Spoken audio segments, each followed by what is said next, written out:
আমরা আধুনিক যুগের কোন পর্যায়ে চলে গেছি যে আমাদের কাছে এখন শুধু আমাদের এমন হয় যে স্কুল কলেজ বিভিন্ন জায়গায় আমরা দেখি বয়ফ্রেন্ড গার্লফ্রেন্ড ছাড়া কোনো ছাত্র ছাত্রী পাওয়া যাচ্ছে না। খুব কঠিন বিরল ঘটনা হয়ে দাঁড়িয়েছে আজকে যে বয়ফ্রেন্ড গার্লফ্রেন্ড নাই এমন কলেজ ইউনিভার্সিটির সন্তানেরা আছে, ছাত্ররা আছে, ব্যাপক পরিমাণে এটা আছে। অবাক হয়ে যাবেন আপনি, একটা দুইটা না, বরঞ্চ কার কয়টা গার্লফ্রেন্ড বা কার কয়টা বয়ফ্রেন্ড এইটা নিয়ে কম্পিটিশন হয় তাদের মাঝে, প্রতি মাসে মাসে পাল্টায়, মাসে মাসে।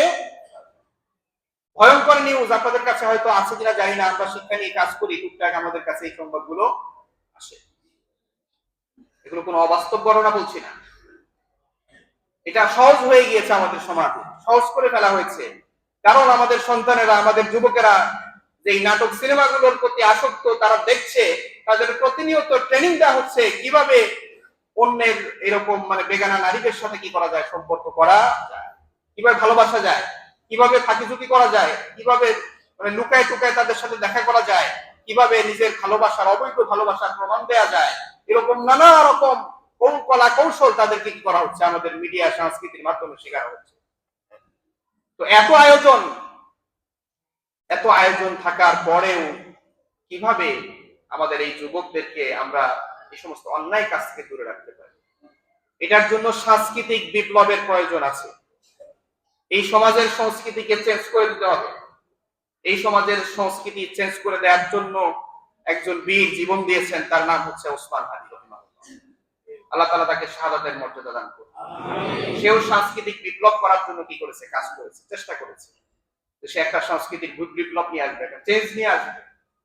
যে এই চেঞ্জটা ভারতীয় আধিপত্যবাদীরা কি করতে পারে নাই, সহ্য করতে পারে না। তারা দেখেছে এর মাঝে যে প্রতিভা দেখা যাচ্ছে, এর কথার যে ঝাঁঝালো বক্তব্য দেখা যাচ্ছে, হতে পারে খুব অনতি বিলম্বে আমাদের এই বস্তা বসা সংস্কৃতি আমাদের মুখে আবার কি করবে, ছুঁড়ে। আমাদের প্রতিবেশী দেশ আমাদের যে ভালো চায় না, এটা বহু দিক থেকে আজ কি হয়েছে, প্রমাণিত। তারা আমাদের রাজনীতিকে ধ্বংস করে দিয়েছে, আমাদের সংস্কৃতিকে কি করে দিয়েছে, ধ্বংস করে দিয়েছে, আমাদের শিক্ষাকে কি করেছে, ধ্বংস করে দিয়েছে।